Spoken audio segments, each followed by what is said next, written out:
I'm Mark Bruzonsky, your host for Mideast Realities. The Middle East peace process has become a ubiquitous term. It is also a widely manipulated and grossly misunderstood term. More often than not, it is in fact a term used to mask and distort the realities of the actual situation in this vital region of the world. In December of '95, Professor Noam Chomsky spoke at a forum organized by the Society of Arab Students at Harvard University. Chomsky is one of the world's most praised political analysts and linguists, at times compared to Plato and Aristotle for his erudition. Even the New York Times has acknowledged that he is arguably the most important intellectual alive. Chomsky's comprehensive and historical review of the recent years of the peace process is of utmost importance to understanding what has really been taking place in the contemporary Middle East. His profound analysis helps explain why so many independent experts view the situation so differently than what is constantly reported in the American media. Furthermore, Chomsky's refreshing candidness helps to undo the distortions and deceptions brought about by powerful interest groups, especially the Israeli Jewish lobby. With so many politicians and so much of the media succumbing to the pressures and largesse of this lobby, Chomsky's insights become all the more consequential. Because of the importance of Chomsky's analysis, and because it's not available elsewhere, we present in this four-part Mideast Realities series the entire Chomsky lecture.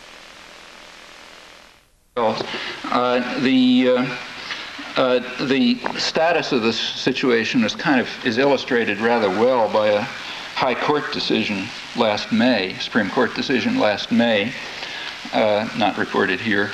There's an Israeli human rights group, Kavla Oved, which is a group that works for workers' rights. It's an Israeli group with professors from Hebrew University and that sort of thing. And they had appealed to the High Court for restitution to Arab workers of about $1 billion that had been taken off their salaries for social benefits, like pensions and that kind of thing, but had never been given to them. It had gone into the state treasury, and this is during the years of the occupation, and the appeal was for restitution of it. Well, the appeal was turned down by Justice Bazak of the High Court because he said that the robbery of the $1 billion was retroactively legalized by the legislation, the Knesset legislation that authorized the Oslo I agreement. Furthermore, he accepted the legitimacy of the government's argument, which, as he said, was the following. The government had argued that the goal was never to keep Arab wages up. The goal was to keep Arab wages up only on paper while keeping them low in practice. The point of keeping them high on paper, meaning they didn't get them, but somebody paid the wages into the treasury, was to prevent Jewish workers from having low-wage competition. You get the logic, okay, so I don't have to explain. And then he went on to say that this is just the same as instituting protective tariffs, so of course it's perfectly legitimate, sort of thing a government does to protect its own workers. So therefore, it was legitimate in the first place, and anyway, it's retroactively legalized by Oslo I. Well, Israel's ban on development was well known. That Israel had, they're very good reporters in Israel, have been covering the West Bank very well for years. One of them is Danny Rubenstein, no particular dove, incidentally, extremely good reporter. He wrote a recent article. After the Jordan peace treaty, there was people went up and back, and they could sort of see what things were like in Jordan. And he wrote a long article after having covered the West Bank for years, in which he said that, we all knew that every effort had been made to impoverish the people of the West Bank, but he said he was still surprised to see what it amounted to when he went to Jordan, and he wrote quite an eloquent article. I actually have it here, I can quote some if you like, but the basic gist of it is that he said, look, this is a reasonable comparison, the West Bank and Jordan. There's about the same number of Palestinians. Pre-1967, the West Bank was somewhat more developed and advanced. Jordan is, of course, a poor third world country. Israel is a rich first world country, which gets huge amounts of aid, way beyond any country in history. And therefore, the comparison, he said, is pretty striking. In Jordan, poor third world Jordan, the situation for the population has improved enormously since '67. In the West Bank, it's either stayed the same or gotten worse. In Jordan, there's roads and electricity and health services and schools and factories and so on and so forth. In the West Bank, nothing, just destruction. In In Jordan, he said arid. Jordan seemed much more arid than Israel. There are big water projects and there's flourishing agriculture all around the East Bank. In the West Bank, nothing. There is for Jewish settlers, but not for the Palestinians. In fact, 5/6 of the water in the West Bank is used either by Israel itself or by Jewish a couple of 100,000 Jewish settlers there. With regard to the resources, another part of Oslo II is that Israel continues to keep control of them. That's not changing. There was an agreement about West Bank water with Israel's water is not under discussion. There was an agreement about West Bank water between Israel and Jordan. It was interesting. It had no mention of the Palestinians. They were not even considered a party to that agreement, and that's traditional. Since the two states were founded in 1948 and even before in the pre-state period, Israel and Jordan have been united in their opposition to Palestinian nationalism. In fact, they colluded during the 1948 war and repeatedly since. In the 1948 war, the designated Palestinian state was partitioned almost in half, in fact, between Israel and Jordan, more or less by prearrangement. Like there isn't any document in which they signed it, but that was the agreement, and it was partitioned. The part that was taken over by Israel is not even discussed. That's just part of Israel. The part that was taken over by Jordan, that's what we call the West Bank, and is now mostly being taken over to finish it. Israel, as I said, takes about 5/6 of West Bank water, and apparently will continue to, and also most of the water of Gaza, which really is extremely per capita, that is, arid. That's why reporters point out, and travelers and human rights workers and so on, that when you travel around these areas, like say Gush Katif and Gaza or the West Bank, you find swimming pools, fish ponds for which you now get extra subsidies, artificial lakes and tourist hotels, green lawns, water-intensive agriculture, and so on. Meanwhile, at the Arab villages, you may not have water at all, like no drinking water, perhaps. Certainly nothing like that. In the southern part of Gaza, for 20 days last summer, the Israeli water company, Makorut, that supplies water, just turned it off because people didn't have enough money to pay their bills. You go over to the West Bank, you find towns like Ubaidiya, which is without water for 18 months, 8,000 people. The nearby Jewish settlements, as I say, have green lawns and swimming pools and so on. In Hebron last summer, it was a pretty hot summer, thousands of people were without drinking water for a long time, and those arrangements are presumably to continue. Israel claims the right of historic use of West Bank water, which they claim gives it the right to continue to use it under international law. That's the historic use since 1967. But the real right is just the rule of force, what rules international affairs generally, and that means approval of the superpower that pays the bill and makes the rules. That's international law, so they're right about that. Another aspect of the agreements, not mentioned but implicitly taken care of, is the Palestinian refugees. They're finished. There is nothing there about the Palestinian refugees. The millions of refugees who are elsewhere are gone. December 10th, what was that, 2 days ago? That was Human Rights Day, celebrated, as always, by exalted editorials about the sanctity of the UN Universal Declaration of Human Rights, and those terrible relativists out there who don't understand, like us, that you have to honor it. Incidentally, on the side, the U.S. is in the lead in violating the International Universal Declaration of Human Rights. About half of it the U.S. doesn't even recognize as applying, namely all the provisions on social and economic rights. But let's just keep to the part that the U.S. considers valid under its relativist principles, the first half, the civil and economic and political rights. In that part, the best known article of the UN Declaration on Human Rights is Article 13, and the reason that's very well known, especially in places like Boston, is that on Human Rights Day every year there was big demonstration, led by Harvard professors, calling on Russia to observe Article 13 of the UN Declaration of Human Rights, which says that everyone has the right to leave their country, which it does. And then there's another phrase which was never mentioned. Everyone has the right to leave their country or to return to their own country. That part somehow people forgot about.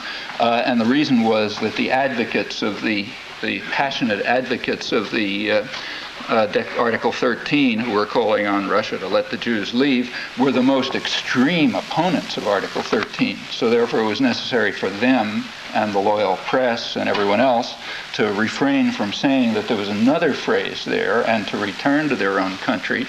And the reason for refraining from that was well known. That phrase was put in specific reference to Palestinian refugees who had just been driven out. And that was made very clear the next day, December 11th, 1948, in UN Resolution 194, which declared that the Palestinian refugees have, under Article 13, have the absolute unconditional right to return to their homes. And therefore you had to keep quiet about that half of Article 13. Well, the hypocrisy is finished, at least, thankfully. The first half is now irrelevant, and the second half has been rescinded. They don't have a right anymore by unilateral U.S. decision, so that part of Article 13 is gone. Clinton has been the most extreme in this regard. Clinton has cut U.S. aid to UNRWA, which was the major the refugee relief organization that was set up to take care of these refugees until they received their guaranteed right under the UN Declaration of Human Rights to return to their homes. He cut the U.S. contribution. They were the biggest employer in Gaza. In fact, the center has been shifted from Lebanon to Gaza to make it clear that they're finished as far as the refugees are concerned. UN sources say that the U.S. is planning to eliminate UNRWA altogether. In 1993 and 94, for the first time, the U.S. government under Clinton voted against the UN resolutions on Palestinian refugees. Before, the U.S. used to vote for them, but of course didn't mean it.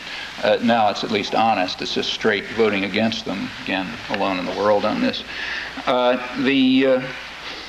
Well, let me turn next. There's more to say about what's going on, but let me turn to the reaction, which has been kind of interesting. Here's a sort of a sample from the world press. I'll just start with some headlines. Israel agrees to quit West Bank. That's The Guardian in London, starting from the far left. Okay. Israel agrees to quit West Bank, big headline, front page story. Israel and PLO sign agreement extending Palestinian rule to most of West Bank. That's a Reuters chronology, reprinted in the Boston Globe and the Financial Times, the biggest business press in London, and all over the place. Rabin negotiated the accord to eventually cede Israeli control of the West Bank to the Palestinians. That's the New York Times. Rabin proposed walling off the West Bank and Gaza from Israel. That's the Washington Post. Rabin's thinking underwent a remarkable transformation. From 1992. It was astonishing because he agreed to peace with the Palestinians. That's the big think piece in the New York Times after his assassination. The plans inevitably lead to an authentic Palestinian state, not a Bantustan, as some critics claim. That's the London New Statesman, now we're really out on the left, in an article denouncing Edward Said for having pointed out correctly that it's leading to a Bantustan, as the Israeli press points out. It's a historic compromise, a painful peace, Christian Science Monitor, Boston Globe, and so on. It was a day of awe. September 28th, the day in which Israel agreed to quit the West Bank, was a day of awe, big Boston Globe headline said. Well, that's a pretty fair sample. In fact, a very fair sample. You have to look hard to find any deviation from that. I haven't found any, in fact. Has some interesting features, the press coverage. One interesting feature has to do with factual claims, which are not just false, as one expects, but utterly absurd. They're not even close to true. So did Israel agree to quit the West Bank? Well, have a look at the figures. Did Israel and the PLO sign an agreement extending Palestinian rule to most of the West Bank? Take a look. Did Rabin negotiate an accord to eventually cede Israeli control of the West Bank to the Palestinians, as the New York Times says? Not a hint. Certainly nothing in the accords or any other accords. And in fact, he said the opposite very explicitly. I read you his account of what the ultimate solution will be, the permanent long-term one. Did his thinking undergo a remarkable transformation from 1992? Yeah, it's true, actually. In 1992, he was still calling for about 40% of the West Bank. This time, he settled for about twice that much. So that's a kind of remarkable transformation, maybe, but not exactly what was intended. Does the plan inevitably lead to a real Palestinian state, not a Bantustan, as the New Statesman claims out on the left? Well, you know, the lefties can believe what they want on the basis of doctrinal fanaticism, but if you turn to the facts, there's certainly nothing of the kind. The Israeli commentators are quite accurate, and just to make clear, Shimon Peres, right after, who's now foreign minister, and remember that's the dove, right after the signing of the agreement, he had a meeting of ambassadors in which he explained it to them, and he said, what you're thinking about a Palestinian state, he said, that will never happen. You can be certain of that. So whatever the New Statesman may prefer to believe, Shimon Peres, the negotiator, the dovish negotiator, like Rabin, has a different idea. Shortly after, Peres had a meeting with Newsweek editors. Here I'm quoting from the Israeli journalists who accompanied him. He was asked by the Newsweek editors, would this lead to a Palestinian state? And the answer was a resounding no. And he then started, I'm quoting, on a learned explanation of why, but he wasn't able to finish because right then the O.J. Simpson verdict was announced, so everybody raced off to the television set to watch that. And afterwards, the Newsweek editors were so excited by the O.J. Simpson verdict that they couldn't go back to this kind of minor question about, you know, why there would never be a Palestinian state. So we really don't know the rest of what he intended to say.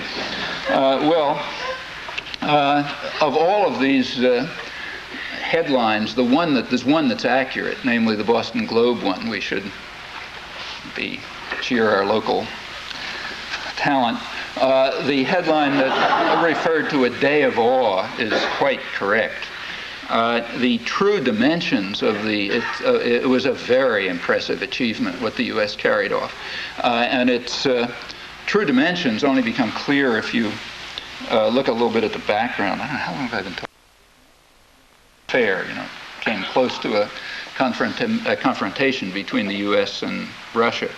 We damn near had war, as Robert McNamara, Secretary of Defense, put it, and nobody wanted to fool around anymore. It was too dangerous. So a diplomatic process was set in motion. And its major step was UN 242, Security Council Resolution 242 in November 1967, which rejected the right of acquisition of territory by force and went on to call for full peace in return for full Israeli withdrawal. Those were the terms. Full peace in return for full withdrawal. Now, full withdrawal had a qualification. There could be minor border adjustments, minor and mutual border adjustments. Now that, remember, there's been a lot of lying about this, so it's worth remembering that that was U.S. policy. Official U.S. policy. Arthur Goldberg, the U.S. mediator, sort of sold the thing to the Arab states by insisting on this. Full withdrawal, minor and mutual adjustments if necessary. And that remained, Israel wouldn't accept the full withdrawal, and in '67 the Arab states wouldn't accept full peace. So of course everybody signed it, but you know, people, that's diplomacy. But nobody meant it, you know, at that point. Well, that remained official U.S. policy. It was, in fact, made even more official and open by the official U.S. government plan announced by the Secretary of State Rogers, the Rogers Plan in 1969, endorsed by President Nixon, and so on. There's just no question about this. I mean, don't have all the documents, but enough to know that this was the position. So it went until February 1971. And then things changed, crucially. In February 1971, Egypt became the first Arab state to accept completely the U.S. position. President Sadat of Egypt, in negotiations there was a mediator, UN mediator, Gunnar Jarring, who made a proposal, which is approximately this, and Egypt agreed. Incidentally, it didn't deal with the West Bank, just with the Sinai. So it was like part of it. But he said, yeah, in return for Israeli withdrawal from the Sinai, forget the West Bank, Egypt would accept full peace, all arrangements, wording of UN 242 and so on. Israel recognized it as a genuine peace offer. Those are their words, rejected it, saying they would not withdraw to the 67 borders. In Yitzhak Rabin's memoirs, he describes this as a famous milestone on the road to peace. Well, that's Yitzhak Rabin's memoirs. In U.S. history, it is gone. Try to find it. Even scholarship, as I say, lies about it. Just flatly lies about it or suppresses it. Not entirely, but for the most part. The reason is pretty straightforward. At that time, the U.S. had to make a decision. Was it going to keep to its own policy, the policy it had crafted, or was it going to shift and join its Israeli client at that point in rejecting U.S. policy? And there was a struggle internally, and it was won by our visionary, Henry Kissinger, who insisted on what he called stalemate, meaning no negotiations, just force. And everybody thought at that time that force was in the hands of Israel and the U.S., so it wasn't an issue. So no negotiations, stalemate. The U.S. rejected its own policy. And since by definition the U.S. is pursuing the peace process, that is a definition, incidentally. The peace process is by definition whatever the United States is doing. So therefore this had to be erased from history. And in fact, it has been erased from history, but it's there. You can find it if you look. Well, since that time, the U.S. has been alone in the world, aside from Israel, virtually alone, in rejecting withdrawal. So half of UN 242 was thrown out the window, the withdrawal half. And that's instituted in Oslo, too. That's part of the U.S. victory. No withdrawal, except as the U.S. decides. That's the main respect in which UN 242 has been eliminated. UN 242 was completely rejectionist, said nothing about the Palestinians. They're referred to as refugees. Sadat's offer said nothing about the Palestinians. They didn't exist. But the world attitudes on this changed through the 70s.